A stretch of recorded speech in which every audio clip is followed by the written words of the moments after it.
Warning. The following episode contains graphic depictions, discussions of death and mutilation, discussions of violence, and presentations of otherworldly horror. Viewer discretion is advised. Good morning, world, and all who inhabit it. Let's take a look at what's on my agenda for today.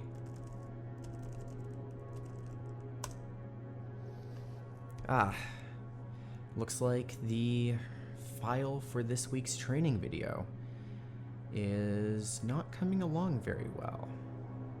What day of the week is it? Wednesday? Have about a day to get that one done. Okay. That should be doable. Alright, let's clear off my schedule. Looks like I have some recordings to do.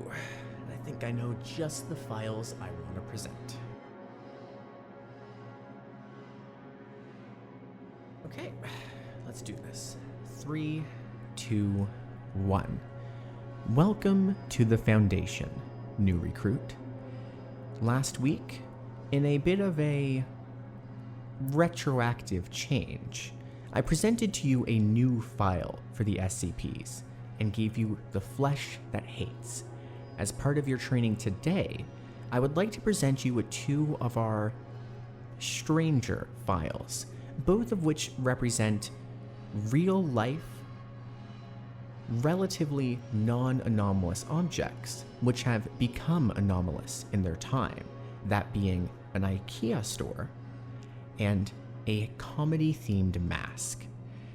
In this, I hope it serves to illustrate how such non-anomalous objects can become anomalous in their own ways, or how looks might not meet the eye. Thus, allow us to begin with the first of our two files. Our file today is presented to us by a researcher of the name Mortos and is given the item number SCP-3008, though you may have already heard of this one, as it goes by another name as the Infinite IKEA. Its object class is Euclid. And as always, we begin with the special containment procedures. The retail park containing SCP-3008 has been purchased by the Foundation and converted into site. All public roads leading to or passing by site have been redirected. The entrance to SCP-3008 is to be monitored at all times, and no one is to enter SCP-3008 outside of testing as permitted by the senior researcher. Humans exiting SCP-3008 are to be detained and then debriefed prior to the administration of amnestics. Dependent upon the duration of their stay in SCP-3008, a cover story may need to be generated prior to their release. Any other entities exiting SCP-3008 are to be terminated. And now, the description. SCP-3008 is a large retail unit previously owned by and branded as IKEA, a popular furniture retail chain. A person entering SCP-3008 through the main entrance and then passing out of sight of the doors will find themselves translocated to SCP-3008-1. This displacement will typically go unnoticed, as no change will occur from the perspective of the victim, and they will generally not become aware until they try to return to the entrance. SCP-3008-1 is a space resembling the inside of an IKEA furniture store, but extending far beyond the limits of what could physically be contained within the dimensions of the retail unit. Current measurements indicate an area of at least 10 kilometers squared, with no visible external terminators detected in any direction. Inconclusive results from the use of laser rangefinders has led to the speculation that the space may be infinite. SCP-3008-1 is inhabited by an unknown number of civilians trapped within prior to containment. Gathered data suggests they have formed a rudimentary civilization within SCP-3008-1, including the construction of settlements and fortifications for the purpose of defending against SCP-3008-2. SCP-3008-2 are humanoid entities that exist within SCP-308-1. While superficially resembling humans, they possess exaggerated and inconsistent bodily proportions, often described as being too short or too tall. They possess no facial features, and in all observed cases, wear a yellow shirt and blue trousers, consistent with the IKEA employee uniform. SCP-308-1 has a rudimentary day-night cycle determined by the overhead lighting within the space activating and deactivating at times consistent with the opening and closing times of the original retail store. During the night, instances of SCP-308-2 will become violent towards all other lifeforms within SCP-308-1. During these bouts of violence, they have been heard to vocalize phrases in English that are typically variations of, "The store is now closed, please exit the building." Once day begins, SCP-308-2 instances immediately become passive and begin moving throughout SCP-308-1 seemingly at random. They are unresponsive to questioning or other verbal cues in the state, though they will react violently if attacked. SCP-308-1 is known to have one or more exits located within, though these exits do not appear to have a fixed position, making it difficult to leave once inside. Using any other door besides the main entrance to enter the structure or breaking through the walls of the retail unit leads into the non-anomalous interior of the original store. Since containment began, 14 individuals have managed to exit SCP-308. Following extensive debriefing, all individuals have been administered amnestics and released. Incident 3008-1. At 37 minutes past midnight on a human male exited SCP-3008, followed 10 seconds later by an instance of SCP-3008-2. SCP-308-2 caught and killed the man before itself being terminated by an armed response personnel. This incident represents the only time that an instance of SCP-308-2 has been seen exiting SCP-308. A full autopsy on the corpse was performed. See 3008-2 autopsy log for more details. The man was carrying an IKEA-branded recorder, seeming to document his time in SCP-308-1, which is included below.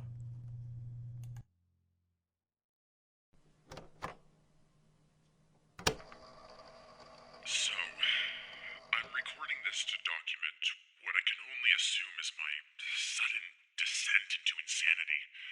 I can't possibly be that bad a navigator, and yet, as I record this, I've been trapped inside an IKEA for 2 days. I haven't seen another person the entire time I've been here. I thought it was a prank at first, turn the place into a maze, get all the people out, and see how long it takes me to get lost. And then everyone has a good old laugh, you know? Realized that wasn't the case when I tried to backtrack, though. Everything had changed, so I ended up lost. Instead of the exit where I originally came in, it was just row after row of bookcases. So, now I'm trapped in an IKEA. Sounds like the setup for a bad joke. The lights went out at 10 p.m., nearly gave me a heart attack. That loud electrical thunk sound, and then pitch blackness. Place is full of beds, though, and my phone has a torch on it, but no damn signal. So, I found a bed and went to sleep. Spent most of the next day trying to find my way out with no luck, if you can imagine that. Did find a restaurant serving those meatballs, though, so at least I won't starve.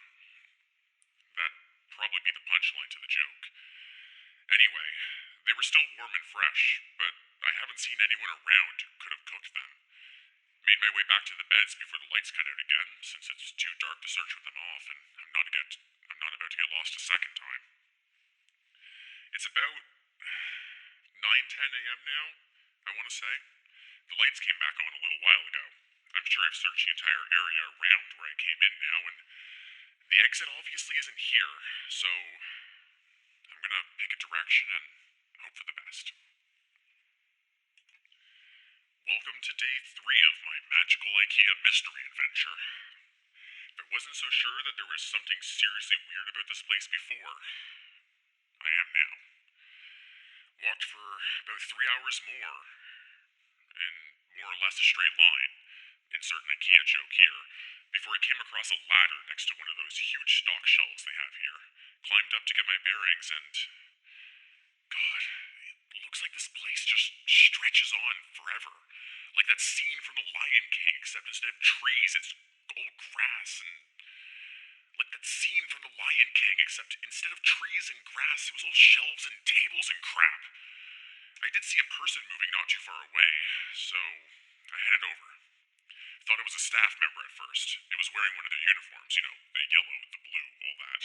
And hell, maybe it was. Maybe freakishly 7-foot-tall monsters with long arms, short legs, and no faces are just the kind of thing they want working at Super IKEA. Damn thing completely ignored me, though. And with no eyes or ears, I can't even be sure it knew I was there. Thought about shoving it or something to get its attention, but its hands were big enough to crush a watermelon, so...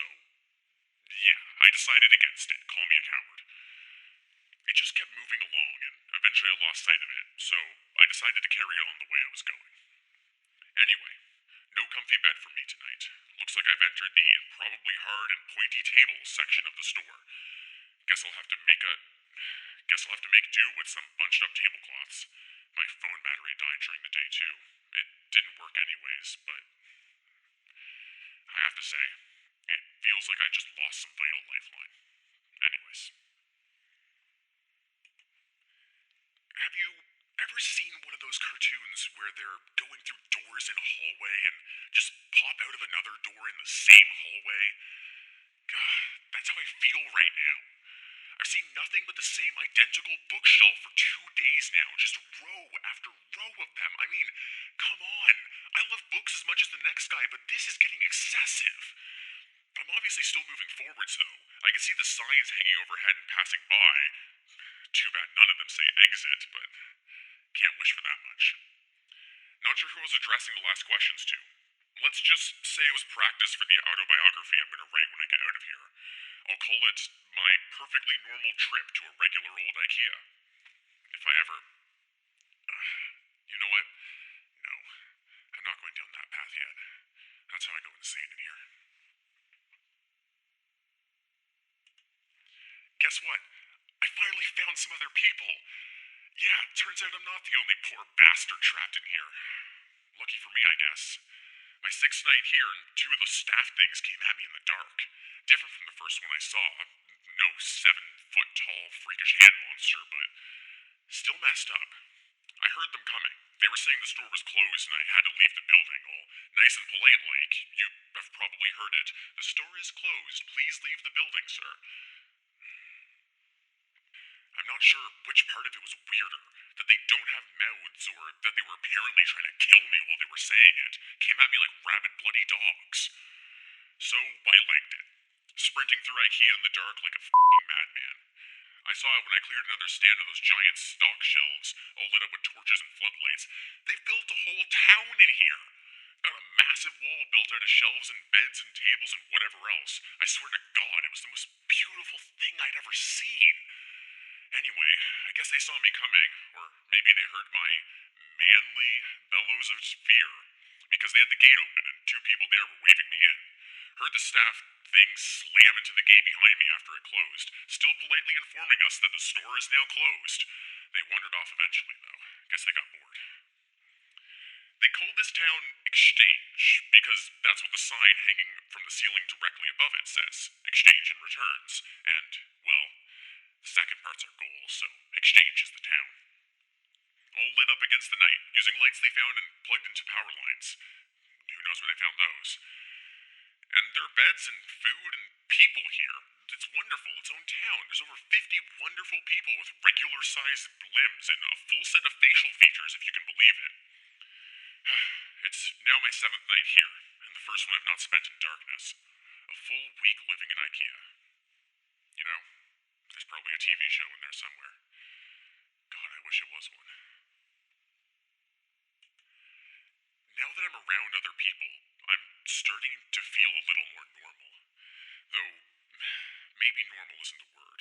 But after a week with the only sound being my footsteps, I was becoming increasingly sure that I'd just gone nuts. that I was tied up in some padded room somewhere, banging my head against the wall until I lost my senses.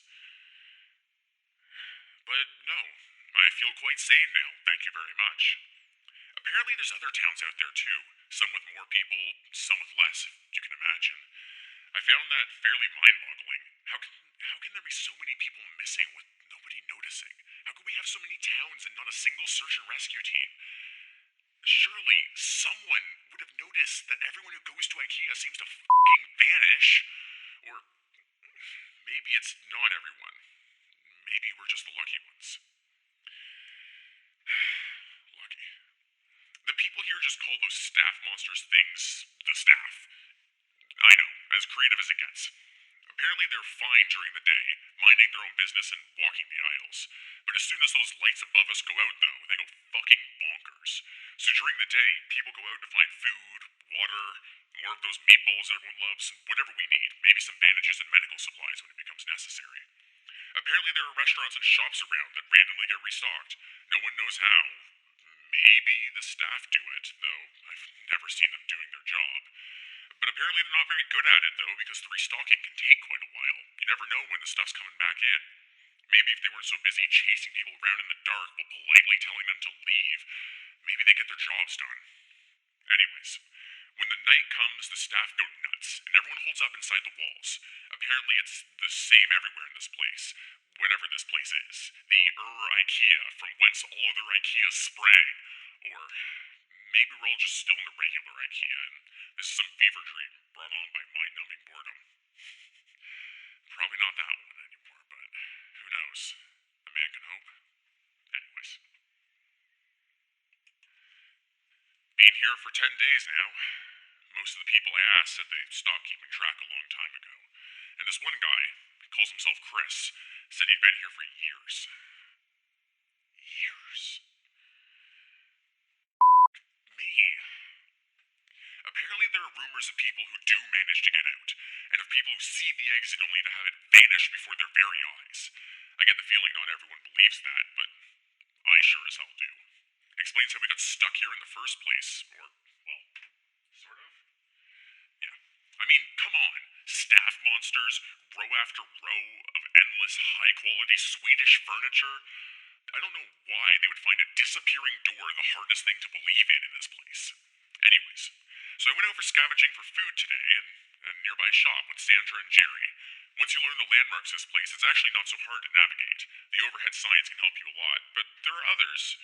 Not too far in the distance, a huge section of those giant stock shelves has collapsed against each other, and way off in the east, or, well, we assume it's east anyways, apparently IKEA doesn't sell compasses, did you know that? Is some kind of tower that looks like it's made of wood, reaches all the way to the ceiling. Maybe they were trying to break out through the roof? Who knows? Lights up at night, so there must be people there, but it's apparently a few days' walk away, which means it must be miles from where we are. Which means we can see miles away. So, yeah, no one here knows for sure where it is, what it is, or how to get there. It's not safe in the dark. Apparently I got incredibly lucky sleeping out in the open for a week without getting ripped to bits by the staff. You know, that's me, the luckiest guy here. Lucky as it gets, huh? So we found some food in the shop. Guess the staff restocked it in the night, which was nice of them and all, you know, gotta give respect to where it's due. There was a telephone on the wall that I figured that I'd try it. There was a voice on the other end. Can you believe that? But they were just talking nonsense. Random words strung together with no real meaning. You ever see a video of someone with aphasia? Yeah, it kind of sounded like that. Sandra says all the phones in here are the same. Oh, shit. I've been asking the recording questions again. Yeah. I need to stop doing that. Okay, let's end it here. Let's end it here. You know, I was thinking last night.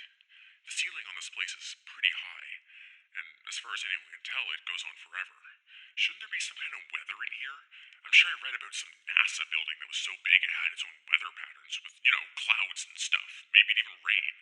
This place is definitely bigger than that, but now that I think about it, I'm pretty sure I've never felt so much as a temperature change in here. I'll add it to the grand list of weird bullshit.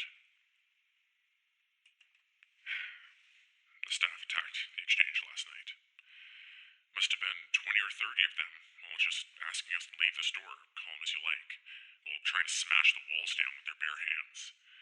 Apparently this happens pretty regularly, so everyone here was prepared for it. Knives from the restaurants, lawnmower blades made into hatchets, a fire axe. One guy, Wassam, even made a functional crossbow. Anyway, the walls have holes in them, which I hadn't noticed before. Specifically so we can stab at the staff when they attack. Kind of like the old holes in castle walls they would have to shoot arrows out of. Same idea. Took a couple of them down myself, actually. They don't seem to bleed, which is weird, but they go down just the same as a regular person once you start sticking holes in them. We had to haul the bodies away in the morning. Apparently the dead ones will attract more during the night, so we had to get them away from exchange. We have a couple of those trolley things they use to move big boxes around. You've seen them. The staff in a normal IKEA tend to use them quite often. Anyways, so we loaded them all up and took them over to pickup. Apparently people just name everything in here after whatever sign is hanging overhead. Wonder what happens if they start to repeat. Might have some issues there. Anyways, pickup was grisly. There were hundreds, maybe thousands of those dead staff things all piled up. There was no smell, which was a blessing. Apparently, in addition to not bleeding, these things don't rot either. My curiosity got the better of me while we were unloading them, so I took a look at some more of the cut-up ones. They're just skin, or something that looks like skin, pretty much all the way through. No muscle, no bones, no organs. Are they even really alive? Can I say they're alive at this point? Yeah, you get the problem. They certainly seem like they have bones when they're moving around pounding on the walls, and I'm sure I felt more resistance than just skin when my knife went through it last night, but maybe something happens to them when they die. Just one more thing on the ever-increasing list of weird shit that goes on in here, I guess. You know, something occurred to me after the staff attack the other night, a few days ago, around my last clip. Oh god, I'm talking like someone's gonna listen to these. Anyways, every time you see a situation like this on TV or in a film, like it's the end of the world or everyone's trapped on an island or whatever, once groups like ours start to form, people always seem to turn on each other, fighting for food or dominance or resources or control or whatever else. That hasn't happened here. Remember, Chris has been here for over a year and it hasn't happened. Apparently people from other towns come by from time to time, just to check in or occasionally to trade if they're short on something. But everything's always cordial. Friendly, even. Maybe it's a threat of the staff, or perhaps the constant restocking of supplies in the shops means there's not too much to fight over. You can go trade just as easily. Maybe people are just better than they're generally given credit for. You know, thinking about it, that's a nice thought. Yeah, I think I'm going to stick with that one. About a dozen people showed up at the gates this afternoon from a town called Trolleys. Apparently the staff broke through the walls and tore the town apart during the night. These 12s are the only survivors out of over 100. We let them in, obviously. One more point in the human decency column. Later, I asked if anyone knew how many of these towns there were out there. Between us and the new folks, we managed to come up with over 20 names. 20 towns filled with people, and who knows how many beyond that. The motto for this place should be, how is that even possible? Surely someone, somewhere, must be looking for the thousands of people that must be in here, in all these towns and all these settlements, but nothing. Well, I've been here for a little over 2 months now. Not that much changes, as it turns out. A couple of new people showed up, and guess what? It was the same story as the rest of us. Nice little trip to IKEA, and suddenly they're trapped in Billy Bookcase's house of faceless weirdos. The staff attack the exchange once or twice a week, and we kill them, we haul their bodies off, sometimes a few of us get hurt in the process. They killed a guy called Jared a couple weeks back, and that was awful, frankly. Turns out regular humans still bleed in here, even if the staff don't. You know, we tried our best, but no one here's a doctor. Jared was a good guy. He deserved better. We all do. It occurred to me a couple days after that, none of us were really looking for a way out of here. Admittedly, I don't even know where we'd start. quadcopter things with a camera attached buzzed past exchange today. I thought it meant someone was finally looking for us, that help was on its way. Apparently, it's not the first time it's happened, though. Same thing happened a few months ago, and everyone is still here. No idea if it saw us, and sure as hell didn't stop if it did. Just kept flying until we could no longer see it. Way to get my hopes up, God. Note: based on recovery time of the journal, this entry appears to line up approximately with our first successful test piloting of a drone inside SCP-3008-1. Analysis of footage shows a walled settlement under a sign labeled Exchange and Returns. Attempts to relocate the settlement failed. Origin of previously sighted drones is unknown. I started talking to people about the stuff they missed from home during dinner today. Probably not the best idea I'd ever had. Everyone seemed pretty down after. A bunch of people here have families, husbands and wives, kids, dogs. Franklin apparently has a pet llama, though I'm not sure if I buy that one, admittedly.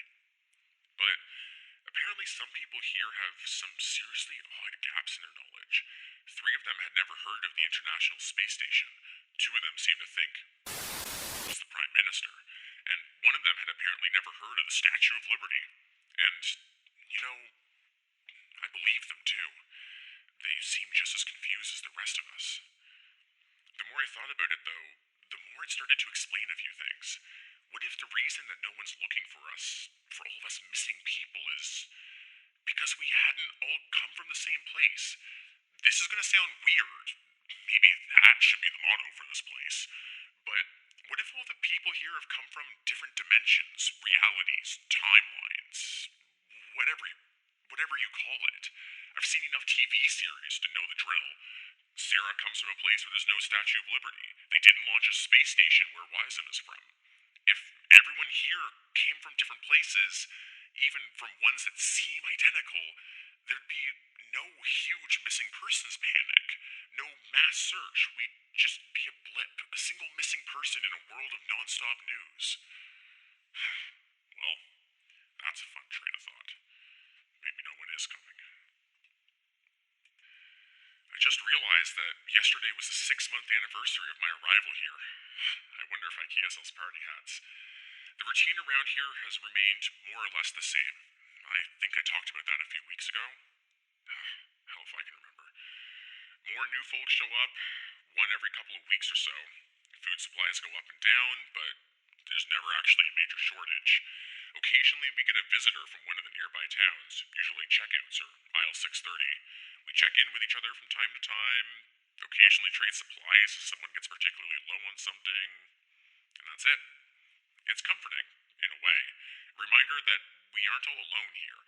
Some small glimmer of civilization. Sometimes they bring medical supplies. Apparently there's a pharmacy a few towns down from checkouts that gets restocked every now and then, so they share out their extras and whatever they can. I'd never heard of an IKEA with a pharmacy before, but at this point, I wouldn't be surprised if someone stumbled upon an IKEA organ harvesting lab. Would certainly explain the staff, at least. Speaking of our faceless jailers, their attacks have been getting worse lately, 3 or 4 times a week now, with twice as many staff as there used to be. No idea where they all come from or why the attacks have increased. We tried following one of them during the day a few weeks ago, me and Sarah. Wanted to see if they lead back to a staff room or something. Didn't seem to go anywhere though, just randomly walked through the aisles. We had to turn back before we found anything. So, we've been reinforcing our walls, trying to arm ourselves better, preparing for these things. Certainly no lack of materials to use. And, remember before, 4 months ago when I said Wasserman made his own crossbow? Well, he's been making more, but that's pretty slow, let's be fair. Too bad IKEA doesn't sell guns. Note: no new personnel have entered SCP-3008 at site in the time span indicated by this entry. The attacks are getting pretty bad now. Almost every night. And with so many staff, the bodies almost pile high enough for others to climb over our walls. I think we're in real trouble here. Exchanges. I think exchange is done. We got hit pretty bad last night. Not many casualties, but the wall is wrecked. We finally figured out why the attacks had been escalating too. A box of supplies had a chunk of one of the staff in there. No idea how it happened, but apparently a piece of one will draw them as well as a full body.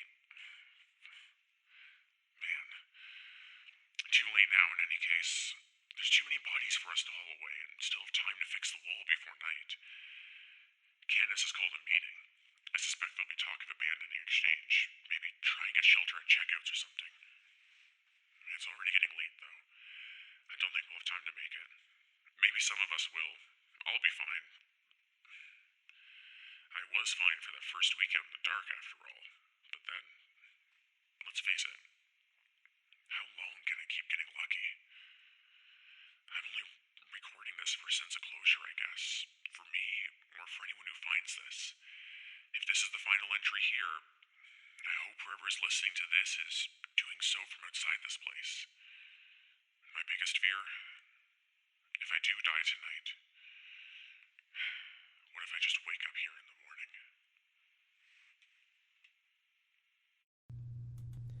Note, this is the last entry.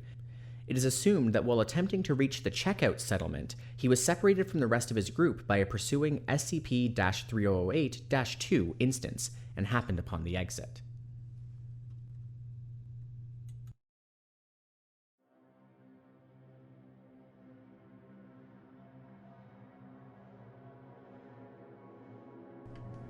Item number SCP-662, the Butler's Handbell. Originally researched by a researcher named Revelry. Its object class is safe. As always, we begin with the special containment procedures. SCP-662 should be kept in its red, velvet-lined case and stored in high-value storage locker 23C, located at when not being utilized for testing or other appropriate activities. The item itself is safe to handle and poses no known threats of any kind, though the effects generated could be considered highly valuable and variably powerful depending on how the SCP is used. And so, we move on to the description. SCP-662 is a small, silver handbell at 4 centimeters tall and 2 centimeters in circumference. The bell is missing its ringer. Within the inside of the bell, an inscription has been etched into the silver, reading, "Forever Mine, SJW." The bell is susceptible to damage. However, given its safe nature, destruction has been deemed unnecessary. As it is made out of very pure silver, it requires regular polishing to remain without tarnish. When the bell is shaken, as if to ring it, a soft chime can be heard, although this does not come from the bell itself. A short, well-dressed Caucasian butler of self-proclaimed British heritage, calling himself Mr. Deeds, will appear from the nearest area that's not within the line of sight, usually from around a corner. Mr. Deeds will address the ringer of the bell by their appropriate title and last name, and will ask what it is they desire. His knowledge of individuals' last names and titles is a mystery, as he himself will purport.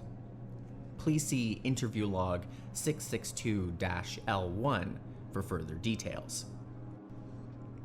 Most reasonable requests given to Mr. Deeds will result in satisfaction.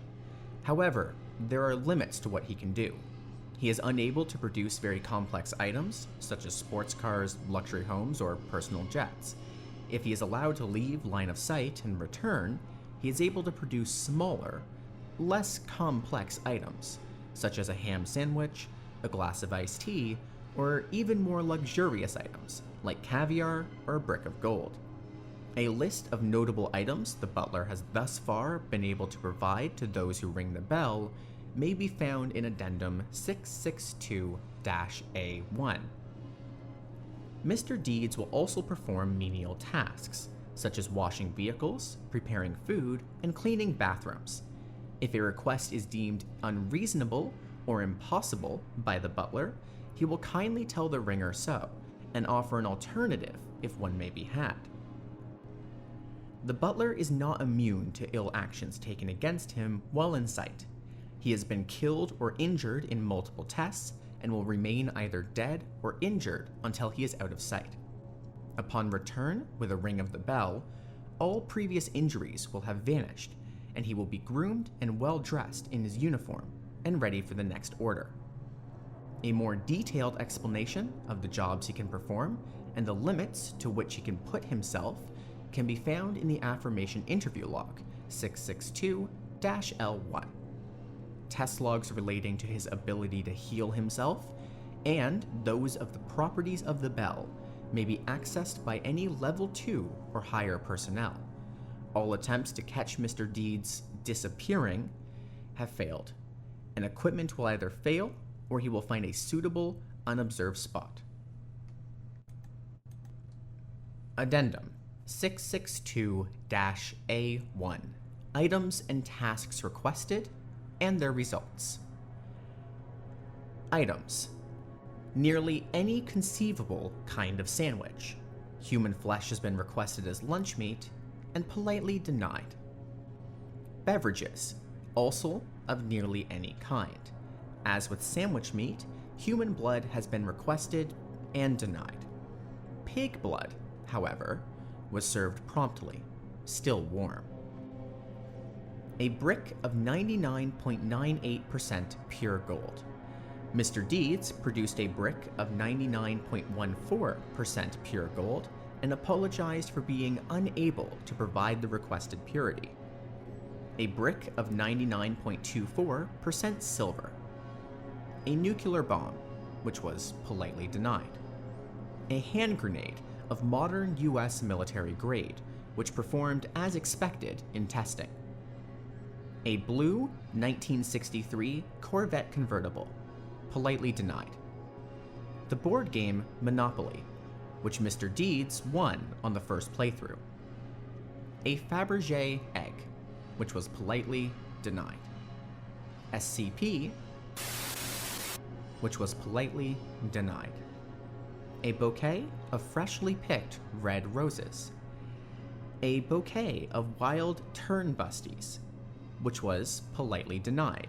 Turnbusty is not an actual known type of flower. Next are the tasks.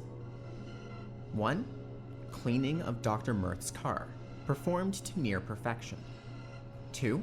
Washing of dishes accumulated from a day's worth of meals from the cafeteria on level of, performed to much higher standards than usual. Trimming of Dr. Mirth's hair, performed, but it turns out that Mr. Deeds is not in fact a very good barber. Washing of Dr. Mirth's laundry, performed, and the clothes found to fit better in Dr. Mirth's estimation. Assassination of Osama bin Laden, politely denied. Mr. Deeds claimed bin Laden was too well guarded and entrenched, but could not, or would not, give further details.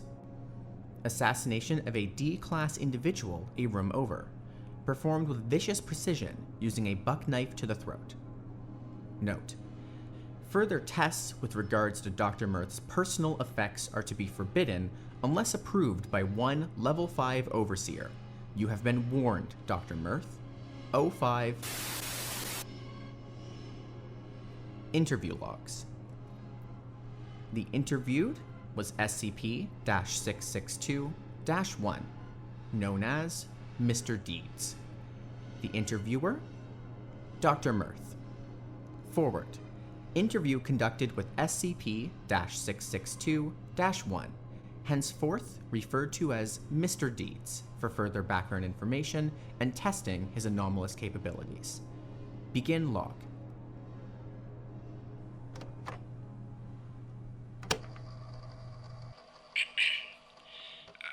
Good afternoon. Good afternoon, Dr. Mirth. How may I be of service? Well, firstly, may I have your name? Certainly. You may call me Mr. Deeds. Okay. that your real name? It is not my birth name, no, sir. Okay, and what would that be? And where were you born? Unfortunately, I cannot remember my full name, sir, nor am I positive of my birthplace, though I do believe it to be located in England. Okay. Do you recall when you were born, Mr. Deeds?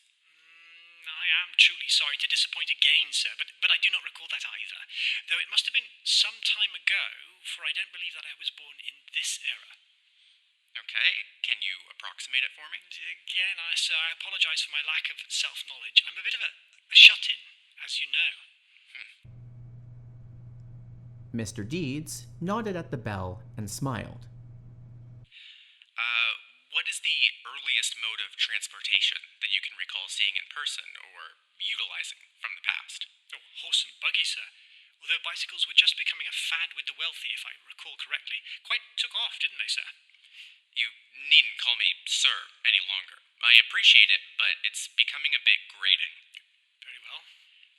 So, why do you suppose that you can't remember these things? I can't quite say. Mr. Deeds shifted his weight in his chair and looked a bit uncomfortable for a moment before resuming his posture. Or is it that you may, or will not say? That may be the case, yes. Perhaps I may not say, though again, begging your pardon, I do not recall why that is.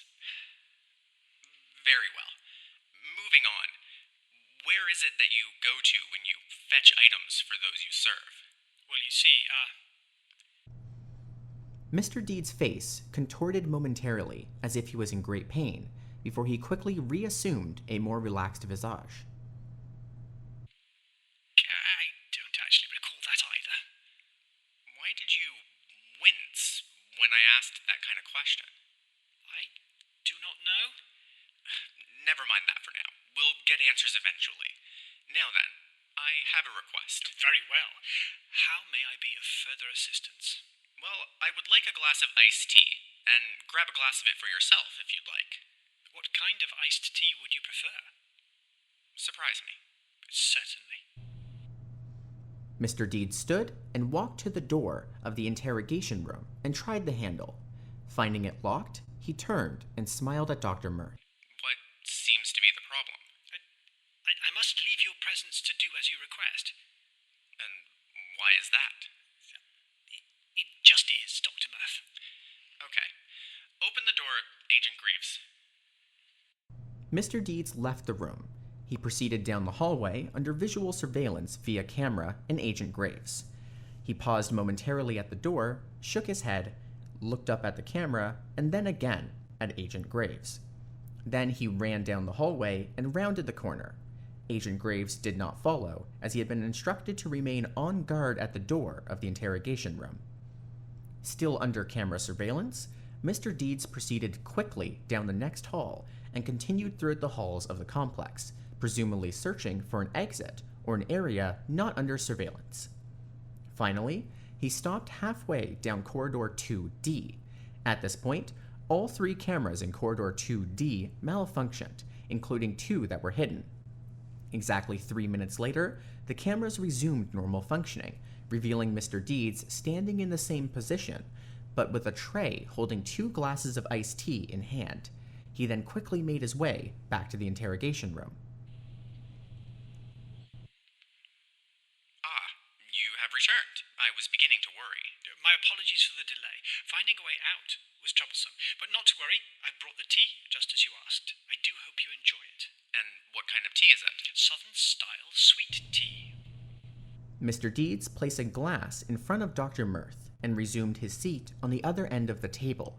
Dr. Mirth hesitantly sniffed the tea, smiled, and took a sip. Quite good, Mr. Deeds. In fact, this is perhaps the best sweet tea I've ever had. Delicious.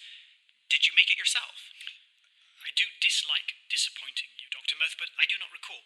I assume that I did, but alas, my mind is not what it used to be. You've only been gone about 10 minutes, Mr. Deeds. Are you telling me that your memory is so terrible that you can't remember what happened 10 minutes ago or the time between? I recall looking for a way out, and I recall returning with the tea, but that is all. not how or where you acquired the tea? Unfortunately, no. Very well. I have another request. As you wish. I would like a bar of gold. What percentage of pureness would you like? 99.98%, if you please. That may be possible. Let me see what I can do. We'll disable the cameras in the hall outside, and Agent Greaves will wait in the interrogation room with me to make your trip a little faster this time. Very much appreciated. Shall I? Yes. Mr. Deeds exited into the hallway, where, despite what Dr. Mirth claimed, the cameras were not turned off. He paused for a moment, looked up at the closest camera, shook his head, and began traveling through the hallways of the complex as before. In corridor 2B, he paused, and once more all cameras, hidden or visible, in the corridor malfunctioned. Exactly 10 minutes and 37 seconds later, the cameras began functioning again, to show Mr. Deeds once again in the same position, with a bar of gold in one hand. He then returned to the interrogation room. That took a bit longer than last time. Any reason? Well, it seems that the cameras in the hallway remained on, so I had to find a suitable way out again. I apologize for the delay. Also, I was not able to acquire a bar of gold to the pureness that you requested, but I assure you that this bar is 99.14% pure. Very impressive. We will be testing it, I'm sure you know. I did not know that you would, but it makes sense, I suppose. Will there be anything else, Dr. Mirth? Yes. For your next task, I would like you to acquire for me a blue 1963 Corvette convertible. I'm quite sorry, but that is not possible. Why not? I really want one. Again, I cannot say why, except that I just know that one cannot be gotten via my methods. And what are those methods? I do not recall. Very well. Well, how about this? I would like a Fabergé egg. Any will do. Well, regretfully, that is impossible as well. And I suppose you cannot say why? That is correct. How about some caviar? Any brand or type will do. That I can do. Mr. Deeds once more entered the hallway outside the interrogation room. This time, the cameras were turned off after visual confirmation of Mr. Deeds' entry into the hall. 1 minute later, the cameras were turned back on, but Mr. Deeds had already returned to the interrogation room at this point. That was considerably faster, Mr. Deeds. It only took you 32 seconds, and the caviar is quite good. I'm pleased to hear it. One more thing before we end this session, Mr. Deeds. As you wish. I request that you assassinate Osama bin Laden. I'm afraid that cannot be done at this time, Dr. Mirth. Perhaps someone closer and less heavily guarded? Very well. Let's make it the gentleman in the room next over. Indeed. Mr. Deeds once again entered the hallway. After visual confirmation, the cameras were momentarily turned off. When turned back on, they revealed the door next to the interrogation room shutting. The cameras in that interrogation room showed Mr. Deeds entering the room with a large buck knife hidden behind one arm. Mr. Deeds approached the waiting D-class personnel and deftly slit his throat with one quick motion of the knife. Mr. Deeds watched as the D-class personnel went through the motions of death, avoiding their attempts to grab him. Once the D-class individual was visually presumed dead, Mr. Deeds returned to the interrogation room from whence he came. The deed is done, then? Indeed. Here is the knife I used as proof. Why could you do this thing, but not the other? I cannot say, except to note that I simply knew one was impossible while the other was not. So you don't know how you know things, like my last name or my title, or whether or not a certain task is possible. That is correct. Very well. I believe we are done here for now, but I do need to consult with my colleagues on some points. Please wait here until I return. Certainly.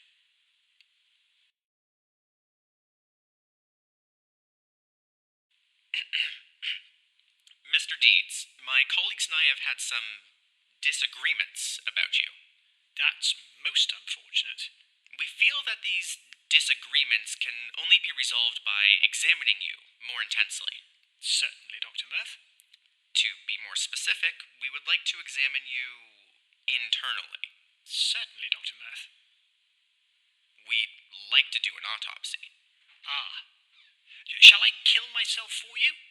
And since you will be examining my internal organs, do you have a preferred method for my death? Yes, if that's possible. Well, certainly it is possible, Dr. Mirth. Might I suggest having me cut my own throat so that I am exsanguinated? That buck knife from when I killed Mr. is conveniently at hand, and although other methods are of course available, they would either take longer or damage my organs such that they are no longer accurately representative of my pre-mortem state. I suppose that would be acceptable. At this point, Mr. Deeds took the buck knife and placed the edge of the blade against his throat. Wait. Yes, Dr. Mirth? Before you do it, you will come back afterwards, correct? I'm sorry, Dr. Mirth, I don't quite understand. Well, after the pawn shop incident, when you were killed, you came back to life afterwards when Sergeant rang the bell. If you say so, Dr. Mirth. So, will you come back to life again? I have no idea, Dr. Mirth.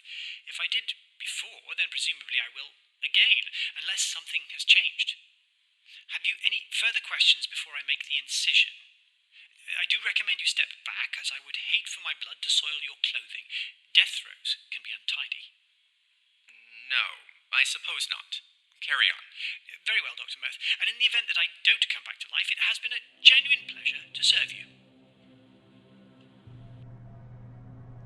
Mr. Deeds then sliced his own throat and bled to death. A post-mortem examination of the body revealed it to be ordinary in every way, though it is noted that Mr. Deeds was not suffering from any noticeable disease or physical condition, and was in fact in near perfect health at the time of death. The contents of his stomach consisted of Southern-style sweet tea, normal stomach acids, and no more. Mr. Deeds' body was then left on the operating table, while the lights in the room and cameras were turned off. All personnel left the room, and upon return, no trace of Mr. Deeds, be it blood on the instruments used, or other physical traces such as organs removed, let alone the actual body, remained. Further ringing of SCP-662 resulted in Mr. Deeds' appearance after 3 minutes. He showed no signs of injury and was well dressed once more in a modern uniform commonly worn by butlers. As expected, he could not explain how he managed to survive. He was then ordered to give Dr. Mirth a full-body massage, which he performed much to Dr. Mirth's satisfaction. Dr. Mirth claimed it was, quote, "the best damned rub-down I have ever had. My back pain is completely gone." End log. Acquisition Report. SCP-662 was discovered in the possession of a petty thief and grave robber in USA. The thief was in the process of selling SCP-662 to a pawn shop in the mentioned town when the bell was accidentally rung by the pawn shop attendant. Mr. Deeds appeared from the storage area behind the counter and promptly addressed the attendant. Believing that he was about to be robbed by the two men, the attendant overreacted and managed to get a hold of a sawed-off shotgun from under the counter. Mr. Deeds was fatally wounded by the attendant and died on scene. The thief escaped, but was apprehended by Foundation agents after a week-long search of the surrounding towns. Under questioning, the thief revealed that he found the bell in its box in the grave of located on the outskirts of the above-mentioned town. He was then remitted for D-Class personnel assignment and subsequently perished during the testing of SCP- The bell did not come under purview of the Foundation until after the crime and subsequent transport of Mr. Deeds' body to the local morgue. After the disappearance of the body from the morgue, an agent was sent to investigate the possible outbreak of SCP- or other unknown necrotic reinvigorating cause. Mr. Deeds reappeared in the case file item storage room of the local constabulary after the bell was handled by Sergeant. He was quickly apprehended, and Agent took him into custody 3 hours after reappearance under the guise of an FBI agent. When the handcuffed Mr. Deeds once again disappeared, the agent intuited that the bell itself may have something to do with the string of incidents. After acquiring it and testing proved his hunch, He brought the bell back to for further testing. Agent was awarded an official Foundation pat on the back plaque for his handling of the incident and lack of self-serving interest once he discovered what the bell and Mr. Deeds were capable of. And that brings us to the end of today's lesson. I hope you found the previous files to be informative and to properly, at least somewhat, prepare you for life at the Foundation. I will see you next week at 9 p.m. Atlantic on CHSR 97.9 FM in the Fredericton region, on www.chsrfm.ca online, or on your favorite podcast platform for your next lesson. And as we close, I would like to give a thanks to those in real life who contributed to the production of this episode. In particular, I would like to thank, first, Kevin MacLeod, who produced the music that you can find in the background of this episode. You can find the background tracks that I used and more at incomptech.com, all under the Creative Commons with Attribution 4 license. I would also like to thank the previously mentioned SCP authors whose content was provided under the Creative Commons with Attribution 3 license on the SCP Wiki. And finally, I would like to thank the voice actor that you heard in this video, which was Ben Newling, a professor at the University of New Brunswick in New Brunswick, Canada.